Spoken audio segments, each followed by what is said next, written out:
नमस्कार। इस वीडियो में बात करेंगे एक ऐसे दर्शन शास्त्री के फिलोसोफर की जिसे फिलोसॉफी की दुनिया में पिता कहा जाता है। ये सुकरात के बारे में बात करेंगे। सुकरात वाक्पुट विदंडी शिक्षकों के बीच से ही सुकरात का उदय हुआ, जो एथेन का शायद सबसे अधिक प्रभावशाली, उद्यत एवं बुद्धिमान व्यक्ति था। उसका पिता सोफोनिकस एक पत्थर तराश था और उसकी माता फेनेरिट एक दाई थी। सोफोनिक्स ईमानदार व निष्पक्ष एरिस्टिस का 550-468 के बीच का एक उसके पुत्र का घनिष्ठ मित्र था और युवा सुकरात पेरिक्लिस की मंडली के सदस्यों से परिचित था।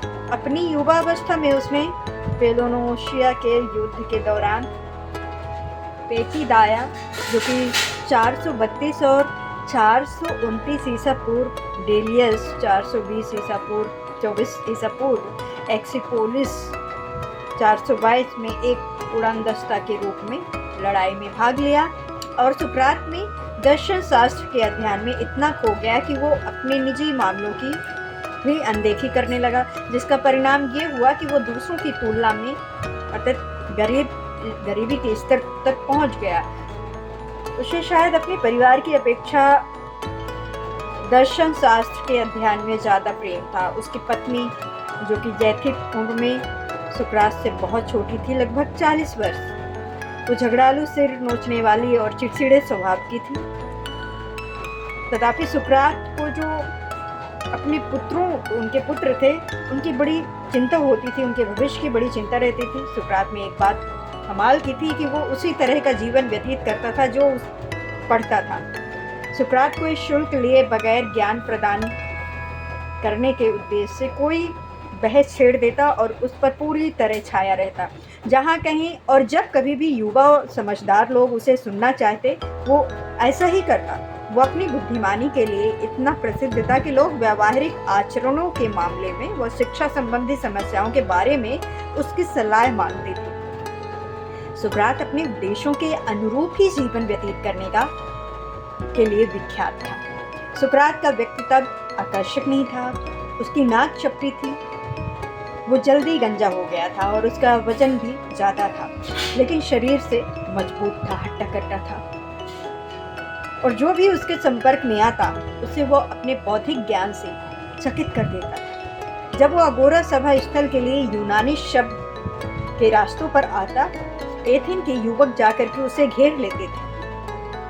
वे उसके हर शब्द और संकेत को पकड़ करके रखते। 399 उसके 507 नागरिकों के निर्णायक मंडल ने उस पर एक अनास्था एवं नास्तिकता का आरोप लगाया। उसके अत्यंत प्रसिद्ध शिष्य प्लेटो का कहना है कि उस पर लगाए गए आरोपों के अनुसार उसे कुकर्मी और ऐसा जिज्ञासु व्यक्ति कहा गया जो पृथ्वी के नीचे और आकाश के ऊपर की चीजों को खोजने में लगा रहता था और बुरी से बुरी बात को भी बेहतरी के हित में दिखाने का प्रयास करता था और इन्हीं सब बातों की शिक्षा दूसरों को देता था। उसे दोषी करार देने के पक्ष में 6 वोट ज़्यादा पड़े और उसे मृत्यु दंड की सजा सुनाई गई। विचित्र सी बात है कि जूरी ने उसे ये भी मौका दिया कि वो चाहे तो थोड़ा सा हर्जाना दे करके अनास्था के आरोप से मुक्त हो सकता है। उसने इस प्रस्ताव को नहीं माना। उसने प्लेटो और अन्य छात्रों के निर्देश को भी ठुकरा दिया, जिन्होंने उसके लिए पायरिस में एक नाव की व्यवस्था कर रखी थी ताकि उसे कहीं और दूर ले जाया जा सके, जहां वो आज़ादी से सांस ले सके। लेकिन सुकरात ने कानून तोड़ने से मना कर दिया। यदि वो जूरी के फैसले को स्वीकार करने से इनकार कर देता तो उसे किस तरह का नागरिक माना जाएगा? वो नागरिक ही नहीं रहेगा। घातक विष का प्याला पीने से पहले अपने अंतिम दिन उसे अपने मित्रों के साथ बिताया। सुकरात के विरुद्ध लगाया गया आरोप था राज्य के देवताओं में अनास्था अर्थात एथेन की मान्यताओं के विपरीत व्यवहार व कार्य करने की यदि खुलेआम शिक्षा दी गई तो युवकों का मन बहक जाएगा और राज्य भ्रष्ट हो जाएगा। उसके विरुद्ध अभियोग पत्र लाने वाला मिल्टिस नाम का एक नागरिक था, जो कि पेरिक्लिस के मित्रों के अनास्था संबंधी जो विचारण मुकदमों में वो मिसाल कायम करना चाहता था। यद्यपि सुकरात ने कोई विद्यार्थी स्वच्छाचारी या परंपरा विरोधी था नहीं था, कोई अज्ञावादी या विश्वास था, उसके विरुद्ध पूर्वग्रह था, देश था, वैर भाव शत्रुता उसमें भी सफल हुआ। मिसाल के तौर पर जब देवानी ने सुकरात के एक निष्ठावान मित्र व अनुयायी चाइरनफोन को ये कहकर बताया जाता है कि सुकरात से अधिक बुद्धिमान कोई नहीं है, तो विचारणा के दौरान सुकरात ने उसे सभी एथेन वासियों के आचरण को अपने दृष्टिकोण से देखने परखने के औचित्य का प्रभाव बताने की दृष्टता दिखाई और दावा किया कि उनके झूठ को उजागर करके उसने ईश्वर को उसने सत्य साबित किया है। उसे कम से कम इतना तो पता है कि वो कुछ नहीं जानता है। हालांकि ये प्रकरण सुकरात की व्यंग्यवान होने की जानी पहचानी प्रवृत्ति को प्रकट करता है। फिर भी उसका दृढ़ विश्वास था कि उसका उद्देश्य दिव्यलोक से प्रेरित है। सुकरात के एक खींचने वाला व्यक्ति बताया गया उसे, ऐसा व्यक्ति जो उलट पुलट या नए नए सवाल पूछ करके यथास्थिति को बिगाड़ देता है या सिर्फ चिढ़ाने का काम करता। ये आरोप कुछ सही भी लगते हैं। उसका कारण ये है कि उसने अपने शिष्यों को ललकारा कि वे अपने बारे में सोचें और अपनी बुद्धि का इस्तेमाल सवाल के जवाब पाने के लिए करें। उसने उत्तर प्रकट नहीं किए, उसने सत्य को उद्घाटित नहीं किया। उसके बहुत से सवाल काफ़ी सरल थे। साहस क्या है? सद्गुण किसे कहते हैं? कर्तव्य का क्या अर्थ है? लेकिन सुकरात ने जो खोज की और उसने अपने शिष्यों को जिस बात का पता लगाने की शिक्षा दी, उसे जान पड़ता है कि अधिकांतर लोग इन मूलभूत प्रश्नों का उसे संतोषजनक उत्तर नहीं दे सके। फिर भी वे साहसी, सदाचारी और कर्तव्यपरायण होने का दावा करते थे। वेस्टिन रसायल ने सुकरात के बारे में लिखा कि शिक्षक का एक कर्तव्य ये भी होना चाहिए कि वो अपने शिष्यों के समकक्ष मन की खिड़कियों को खोल दे और परिदृश्य प्रस्तुत करे। उन्हें दिखाए कि कौन कौन से कार्य ऐसे हो सकते हैं जिन्हें करने में जितना आनंद आएगा उतना ही वे उपयोगी भी होंगे। सुकरात ने स्वयं भी कुछ नहीं लिखा। उसके बारे में जो कुछ भी हम जानते हैं वो उसके दो अधिक घनिष्ठ मित्रों जेनोफन और प्लेटो की कृतियों में मिलता है। हालांकि जेनोफन ने सुकरात के 4 लघु शब्द चित्र प्रस्तुत किए, फिर भी वो सुकरात में जितनी भी जानकारी हमें मिलती है उसका श्रेय अकेले प्लेटो को जाता है। प्लेटो जो कि 427-343 ईसा पूर्व में संपादित होता है, सुकरात का सबसे प्रसिद्ध शिष्य था। वो उस समय 28 वर्ष का था जब सुकरात को मृत्यु दंड दिया गया। 40 वर्ष की आयु में प्लेटो ने एथेंस के नवयुवकों की शिक्षा के लिए एक स्कूल स्थापित किया। इस स्कूल की अकादमी कहा जाता है, जो कि 387 ईसा पूर्व से 229 ईसा पूर्व तक कायम रहा। सदानंद वाइडन सम्राट जस्टिनियस द्वारा उसे बंद कर दिया गया। सुकरात के बारे में जानकारी हमें प्लेटो द्वारा 399 के बाद ईसा पूर्व में लिखे गए अनगिनत संवादों से प्राप्त होता है, जो कि लगभग हर संवाद में और एक तरह के 30 से अधिक कथोकथन जो कि हमारी जानकारी में है। सुकरात मुख्य वक्ता है। प्लेटो के संवाद की शैली महत्वपूर्ण है। पूरा वार्तालाप उसे सुकरात की शैली में प्रस्तुत किया है। सुकरात का संवाद प्रश्न उत्तर के रूप में होता है। ये गद्यात्मक की शैली है, जो कि सुकरात किसी निष्कर्ष पर पहुंचने के उद्देश्य से एक प्रश्न के 2 पक्षों पर तर्क वितर्क करता है। फिर उस निष्कर्ष के बारे में किसी दूसरी धारणा के विरुद्ध वाद विवाद किया जाता है और सिलसिला चलता रहता है। तो जन्म के समय ज्ञान मानव मन में विद्यमान रहता है। ये ज्ञान इतना अधिक नहीं होता है कि जितना हमें अपने दैनिक अनुभव में चीज़ों से प्राप्त करते हैं, बल्कि इतना है कि हम उन्हें याद कर सकें। सुकरात ने इस शैली को क्यों अपनाया और प्लेटो ने सुकरात के साथ अपने अनुभवों को संवाद के रूप में क्यों दर्ज किया? इसका एक कारण, सुकरात ने प्लेटो को बहुत सी बातें सिखाई, लेकिन एक बात की खोज प्लेटो ने कमोबेश खुद ही की। वो खोज ये थी कि मानव जाति को जन्म से ही ज्ञान प्राप्त होता है, अर्थात जन्म के समय मानव मन में ज्ञान विद्यमान रहता है। ये ज्ञान इतना अधिक नहीं होता है जितना हमें अपने दैनिक जीवन में चीज़ों के अनुभव से हम सीखते हैं, बल्कि इतना कि हम उन्हें याद कर सकें। दूसरे शब्दों में ये ज्ञान पहले से मौजूद रहता है। इसी से समझा जा सकता है कि सुकरात ने अपने शिष्यों को उत्तर क्यों नहीं दिए, केवल सवाल पूछे। उसका काम सच्चाई की शिक्षा देना नहीं था, बल्कि अपने शिष्यों को ये दिखाना था कि वे अपने मन अथवा स्मृति से सच्चाई को बाहर कैसे खींच सकते हैं। यही कारण है कि सुकरात स्वयं को प्राय ज्ञान रूपी शिष्यों को जन्म दिलाने वाली दाई समझता था, और उनके सवाल का यही विषय बिंदु है, क्योंकि सिर्फ वार्तालाप में, सिर्फ संवाद में सच्चाई और बुद्धिमानी प्रकाश में आ सकती है। सुकरात ने बहुत बार कहा कि वो किसी भी विषय में विद्वान नहीं है। प्राय अपवाद के बिना उसने माना कि वो उस समय सिर्फ उस विषय या प्रश्न के सार को समझने की कोशिश कर रहा था जिस पर चर्चा या विचार विमर्श किया जा रहा था। जब भी कोई बुद्धिमान व्यक्ति प्रेम, सदाचार या न्याय या किसी अन्य दार्शनिक या तत्व के बारे में निर्भय उद्घोषणा करता है, सुकरात एक साधारण सा प्रश्न पूछ करके उत्तर देता है। जब मानो उसे जिस संवाद में उसका नाम आता है, सुकरात से पूछा जाता है, क्या सद्गुण सिखाया जा सकता है?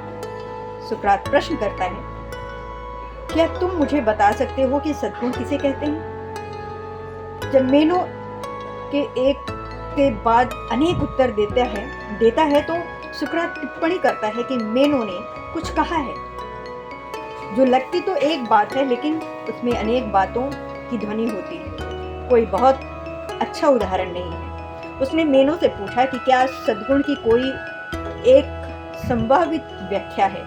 इस प्रकार एक मैत्रीपूर्ण संवाद आरंभ होता है, एक तकनीकी मात्र में, जिसमें चलते मनुष्यों में न केवल सद्गुण के तत्व पर चर्चा होती है, बल्कि ज्ञान और शिक्षा की सारी प्रकृति का भी परीक्षण विश्लेषण होता है। क्या सद्गुण सिखाया जा सकता है?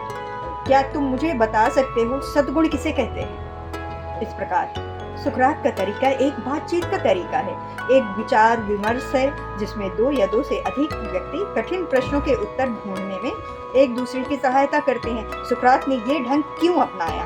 अपनी अज्ञानता के अनेक दावों के बावजूद सुकरात जिन लोगों से बातचीत करता था, उनकी अपेक्षा वो इस बात को अधिक अच्छी तरह समझता था कि सिर्फ तथ्यों को जानना, पाठ को याद करना या व्याख्यानों को तोते की तरह रटना ही काफी नहीं है। यदि सच में कुछ जानना है, ज्ञान की खोज करनी है, तो व्यक्ति को समझ व विवेक की दिशा में कदम बढ़ाना चाहिए। क्या वाला प्रश्न हमें यहाँ तक ले जा सकता है जहाँ हम देख सकें कि हम क्या करते हैं और हम क्या नहीं जानते हैं। इसी प्रकार क्यों का सवाल हमें अपने संसार को अधिक पूर्णता के साथ और मूलभूत रूप से समझने की दिशा में ले जा सकता है। यदि कोई छात्र आपको बताए कि एक समकोण त्रिभुज के कण पर वर्ग शेष के दो तरफ के वर्गों में के वर्गफल के बराबर होता है, तो उसका कहना सही होगा। लेकिन यदि आप उस छात्र से पूछें कि ऐसा क्यों है, तो क्या वो आपको वही उत्तर दे सकेगा? यदि वो उत्तर नहीं दे सकता है, तो उसका अर्थ होगा कि उसने एक उत्तर याद कर लिया है कि यद्यपि उसकी कुछ उपयोगिता हो सकती है, फिर भी अपने कारणों का स्पष्टीकरण नहीं है। लेकिन यदि उसकी अनेक तर्क संगत व्याख्याओं में से कोई एक व्याख्या भी दे देता कि संपूर्ण त्रिभुज में वर्णित विशेषता क्यों होती है, तो वो न केवल ये व्यक्त करता कि उसने कारणों को समझ लिया है, बल्कि इसमें उसकी इस योग्यता का भी पता चलता कि वो उस समझ को दूसरे तक भी पहुंचा सकता है। इसके अलावा उसकी समझ इस मायने में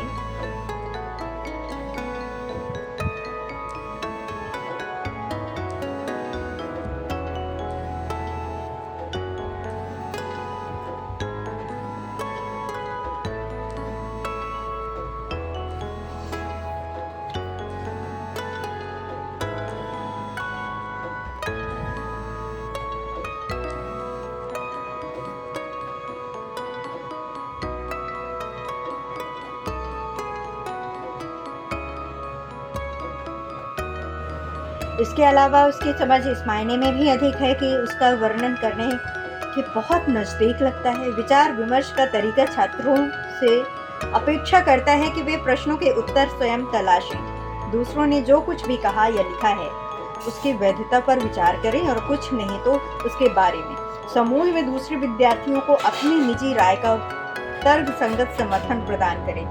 विचार विमर्श की पद्धति यद्यपि एक महत्वपूर्ण साधना है, फिर भी लोगों को शिक्षित करने का ये एकमात्र तरीका नहीं है। विद्या अर्जन करने की 3 विशिष्ट विधियां हैं।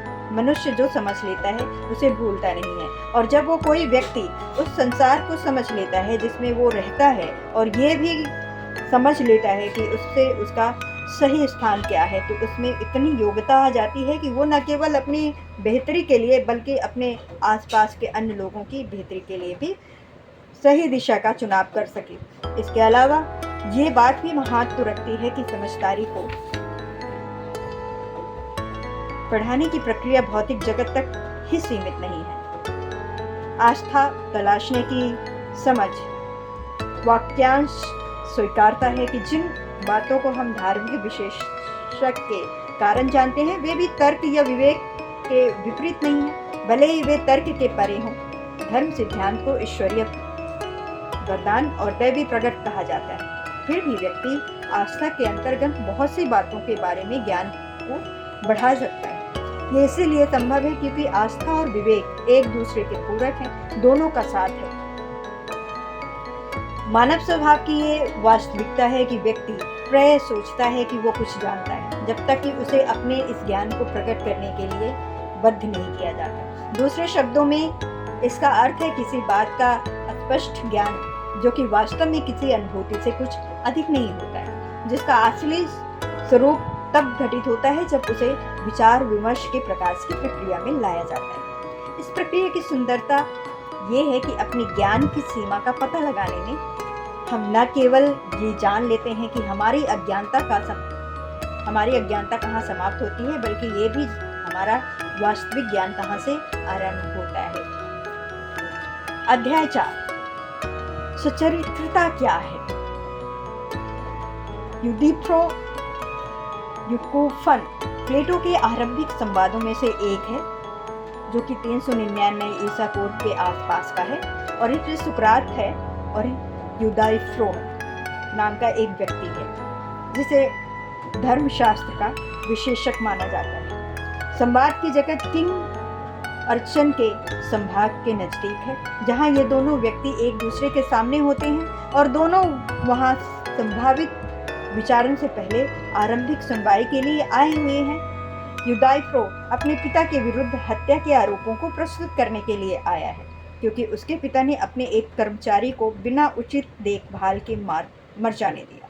कर्मचारी ने नक्लोस द्वीप समूह पर पारिवारिक जायदाद के एक दास की हत्या कर दी थी, और यूरोपो के पिता ने हालांकि संबंधित प्राधिकारियों से ये जानने की कोशिश की कि इस संबंध में उसे क्या करना चाहिए।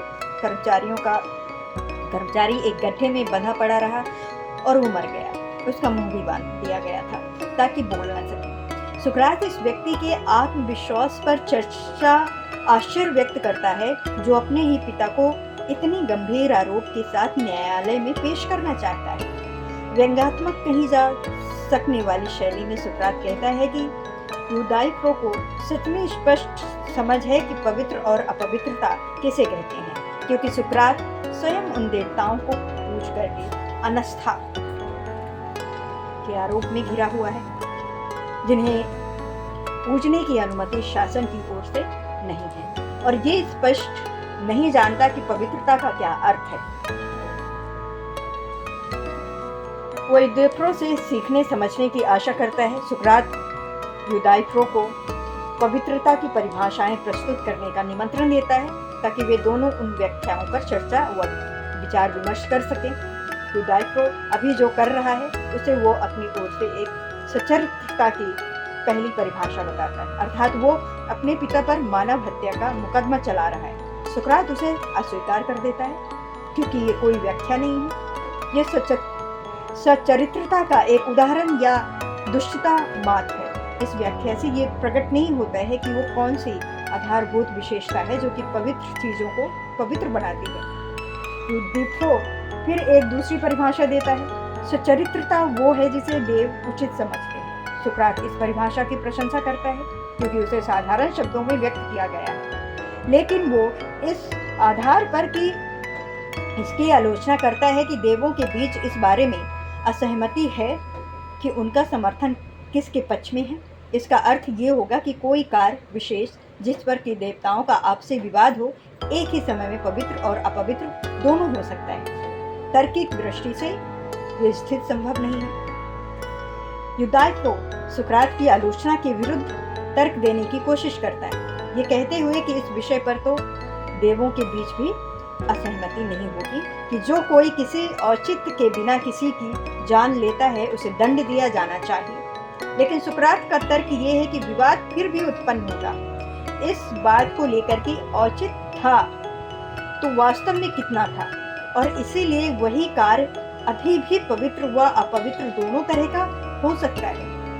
क्या पवित्र को देव इसलिए पसंद करते हैं क्योंकि वो पवित्र हैं, या वो पवित्र इसलिए हैं क्योंकि देवों को वो पसंद है। युदाइको अपनी दूसरी व्याख्या में अल्पमात्र संशोधन करने के सुकरात की आपत्ति को पार कर जाता है। तीसरी परिभाषा इस प्रकार है, सभी देव जिसे कि उचित समझते हैं वो पवित्र हैं, और जिसे वे सब उचित नहीं मानते हैं वे अपवित्र हैं। इस बिंदु पर सुकरात एक कठिन व निर्णायक प्रश्न पूछ करके युदाइको द्विविधा प्रस्तुत करता है। क्या पवित्र को देव इसलिए पसंद करते हैं क्योंकि वो पवित्र हैं, या वो पवित्र इसलिए हैं क्योंकि वो वेदों को पसंद है, वो देवों को पसंद है। वो अपने प्रश्न को अधिक स्पष्ट करने के लिए ठेठ सुकराती तकनीकी अनुरूप की तुलना उपयोग करता है और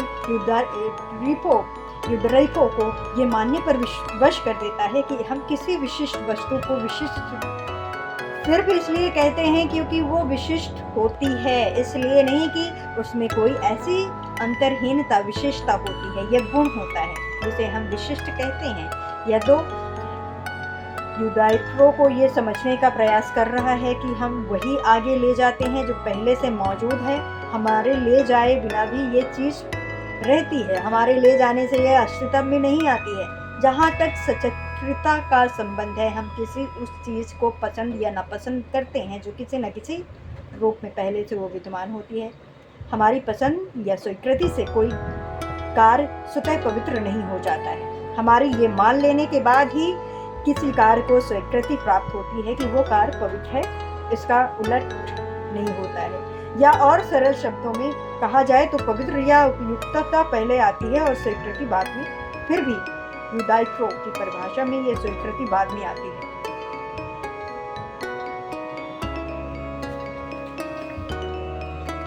और उसे स्वीकृति का परिणाम माना जाता है। अतः युदाइको की परिभाषा त्रुटिपूर्ण है। ये समझे बिना कि उसमें उसकी तीसरी परिभाषा का खंडन होता है। युदाइको इस बिंदु पर स्वीकार करता है कि वेदों को कोई कार्य इसलिए उचित लगता है क्योंकि वो पवित्र होता है। सुकरात तर्क करता है कि वेदों को सर्वसम्मत समर्थन पवित्रता का मात्र एक गुण है, या इसके स्वरूप को वर्णन करने वाली विशेषताओं का हिस्सा नहीं है। ये पवित्रता वास्तव में है क्या? अतः इससे पवित्रता की धारणा प्रकट नहीं होती है। विचार विमर्श के उत्तरार्ध में सुकरात स्वयं पवित्रता की एक परिभाषा प्रस्तुत करता है, अर्थात ये कि पवित्रता न्याय का एक अंश है। पवित्रता का संबंध उन कार्यों से है जिन्हें हम उचित या नैतिक दृष्टि से मानते हैं। उदाहरण के लिए वीरता और दूसरों की चिंता करना, यह आदि। सुकरात पूछता है कि क्या चीज है जो पवित्रता को उन सभी अन्य कार्यों से अलग करती है जिन्हें हम उचित कहते हैं। युदाइको तब सुझाव देता है कि पवित्रता का संबंध देवताओं की देखभाल करने से है, लेकिन सुकरात तत्काल आपत्ति उठाता है कि देखभाल को यदि साधारण अर्थ में लिया जाए, युदाइको ऐसा ही मानता है, जो उसका मतलब ये होगा कि जब आप पवित्रता का कोई कार्य करते हैं तो आप किसी देवता को बेहतर बनाते हैं।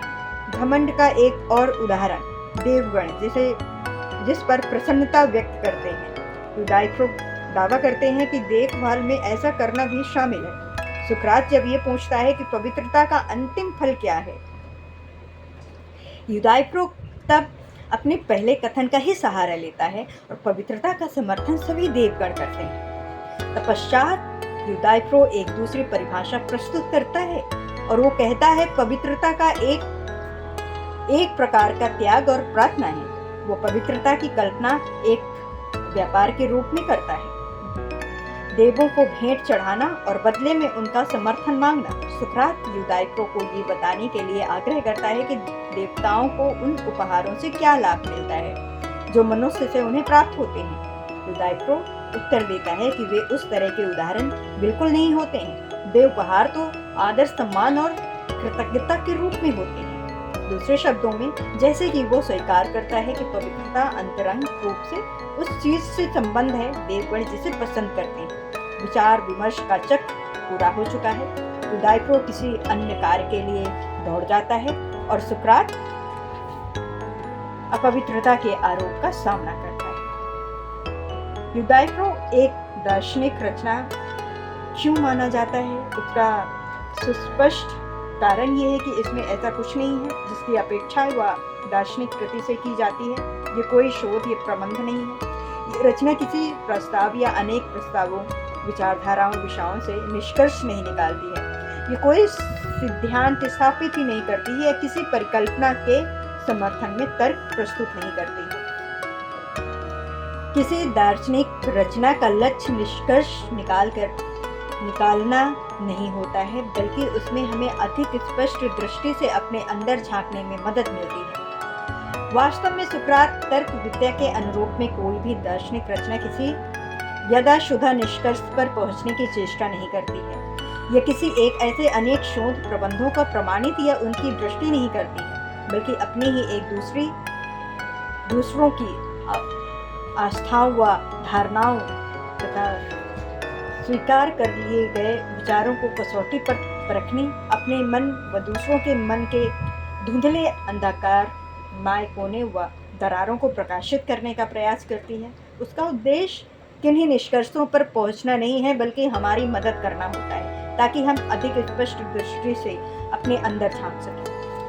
कोई भी आधुनिक पाठक सहज ही समझ जाएगा कि तर्क विद्या का मतलब ये होता है कि दो या दो से अधिक विद्वान आपस में वार्तालाप के माध्यम से जांच पड़ताल में सहयोग करते हैं। वे तर्क वितर्क के जरिए एक दूसरे को मात देने की कोशिश नहीं करते हैं, बल्कि सच्चाई तक पहुंचने का प्रयास करते हैं। किसी वक्ता द्वारा प्रस्तुत किए गए किसी काम चलाऊ सुझाव परिकल्पना को तब तक संशोधित किया जाता है और सुधारा जाता है जब तक कि उसका पूरा अर्थ स्पष्टता प्रकट नहीं हो जाता। उसके बाद आलोचना का दौर चलता है, जिसमें फलस्वरूप उस सुझाव व परिकल्पना को तब तक संशोधित किया जाता है और सुधारा जाता है। उसके बाद आलोचना का दौर चलता रहता है।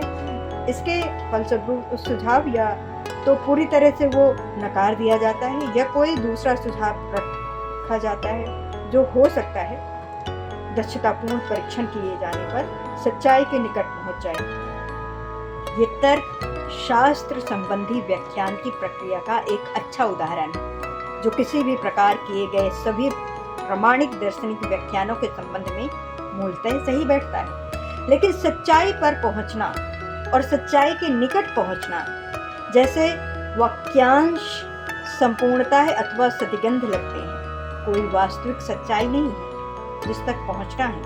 उचित दार्शनिक व्याख्यान का उद्देश्य हमारी पूर्व धारणाओं की पूरी जानकारी प्राप्त करना है और उन मूलभूत परिकल्पनाओं व सिद्धांतों को अधिक स्पष्ट रूप से समझना है जो हमारे विचारों व अनुमानों का आधार बनाते हैं। उन मूलभूत परिकल्पनाओं व सिद्धांतों को मन के बाहर कहीं भी नहीं खोजा जा सकता और न ही उनका कोई सबूत दिया जा सकता है।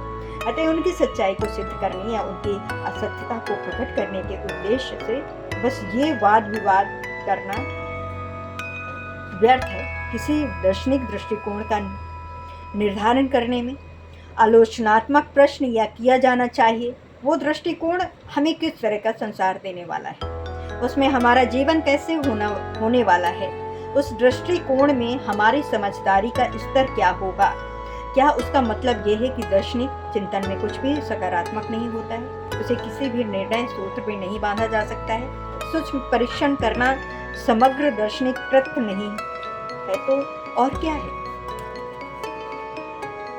सतत व शाश्वतकार मानवीय बुद्धिमत्ता की वास्तविकता और मानव मन की सत्यनिष्ठा की निरंतर दृष्टि करता है और उस चरितार्थ करता है, और हमारी संपूर्ण वास्तविकता हमारे उचित मूल का आधार है। वो वास्तविकता हमारे आदर्शों व सिद्धांतों में रचनात्मक अभिव्यक्ति पाती है और सैद्धांतिक प्रतिमान हमारी वास्तविकता में गहरी जड़ें जमाए रहती हैं तथा उस हद तक सच होते हैं जहां तक वे उस वास्तविकता को अभिव्यंजित करते हैं। लेकिन उनके सूत्र विशेषक सदैव अनिवार्य रूप में, संक्षेप में व प्रासंगिक होते हैं। जब सत्य के रूप में उन्हें अंतिम व निरपेक्ष मान लिया जाता है, वे धर्म, सिद्धांत व अंधविश्वास में तब्दील हो जाते हैं। यही कारण है कि उनका निरंतर पुनः परीक्षण करना व नए प्रश्नों की प्रकाश किरणों के नीचे उन्हें रखना, सारी निश्चित चिंतन प्रक्रिया की अनिहितता, अपर्याप्त को उजागर करना जरूरी हो जाता है। और दर्शन शास्त्र यही महत्वपूर्ण कार्य करता है।